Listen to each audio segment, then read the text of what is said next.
it. In other news, stakeholders in the land sector are urging relevant government agencies to fast-track the establishment of the National Land Commission in accordance with the new constitution and the National Land Commission Act. Directors from the Land Development and Governance Institute are warning against possible illegal land allocations synonymous with electioneering periods and which are most likely given that the commission hasn't taken office more than a month after names of office bearers were approved. We are on to an election year again. As we go there, we don't have a land commission in place. So the watchers who we expected should be in there watching are not there.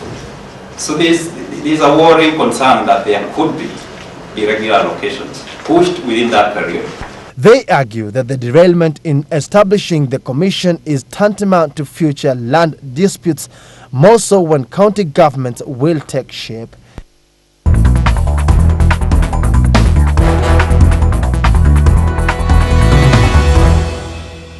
On this week's Real Issue, we revisit and delve deeper into the land rates debate. We have experts' views on how land rates as revenue vehicles can help unlock economic potential within municipalities. Let's listen in.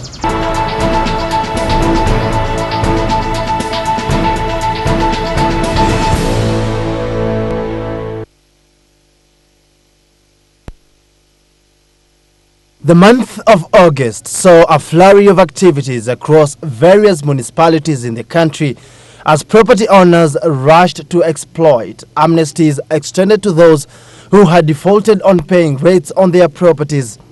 The law says if you don't pay your rates, you risk losing your property. There are these two things we can do: sell outright, take over. That warning was informed by Section 264, subsection 2 of the Local Government Act, which states that when any such charges as are mentioned in subsection 1 have remained unpaid for a period of 6 weeks from the date of which written notice has been given by a council to the owner or occupier of his indebtedness, the council may at any time within 12 months from such date take proceedings against such owner or occupier, or both, for the recovery of such charges together with interest thereon.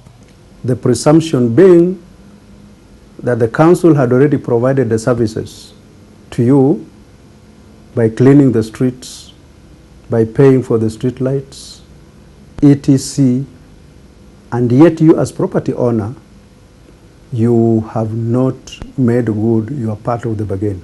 Payment of property rates in Kenya is also rooted on the Valuation of Rating Act. And in a property market such as Kenya's that has witnessed substantial growth in value, land rates are expected to be the single largest source of revenue for the soon-to-be set-up county governments. When you see well-managed cities in other countries or even in our own country, it is those that have been effective in collecting the land rates.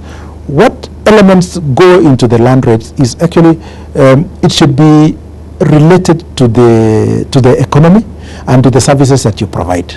The county governments must be more vigilant than ever before, because that is one of the major sources. And therefore, if the local authorities did collect that tax, like in the case of Nairobi, that tax alone would amount to about 25% of the total revenue that the Nairobi City Council needs. In the case of the city of Nairobi, 50 billion shillings in uncollected land rates was said to have been owing by the time the City Council of Nairobi announced its rate payment amnesty. Although impunity tops the list of reasons why payment of land rates has been weak across the country, poor enforcement mechanisms on the part of local authorities coupled with poor record keeping in county councils are also seen to have played a part in this problem.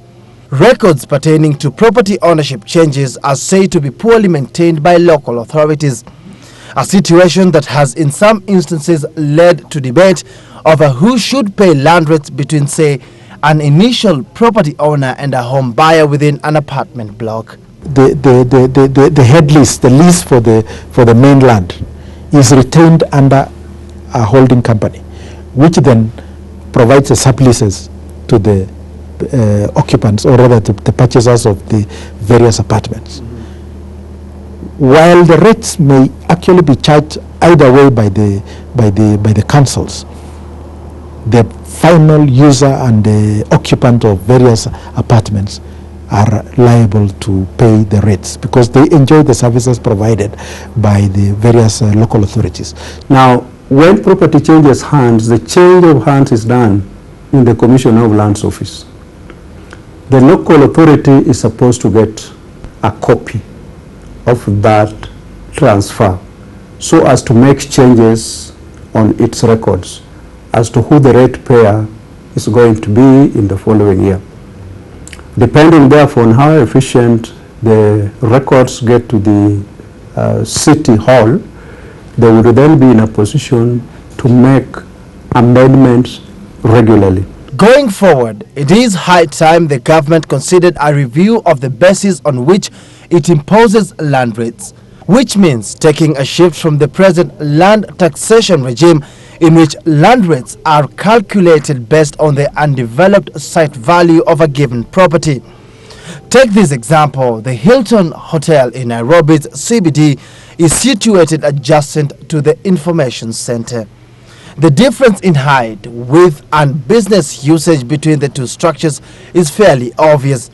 But the two structures are likely to pay the same land rates annually since the land size they occupy is almost the same. The tax revenue base would be higher if City Council went round and it did its assessment on the buildings within the city. It would get, it might be 1,000 times what it is collecting today when it is based simply on the vacant site. But to be able to do that, it will require considerable initial capital investment. And since you can't get more without spending, it doesn't have much option if it were to do that. Better yet, the tax of collecting land rates can be transferred to other government agencies with more technical capacity. In this case, the Kenya Revenue Authority is seen as the better option by experts. Because if KRA sends you a note and says you've not paid, then you know what the consequences would be the following day. In other words, they are faster to act, or they have a method of ensuring, like for instance, KRA will freeze your bank account. KRA can write to your employer. KRA has all methods of enabling it collect what it wants you to pay.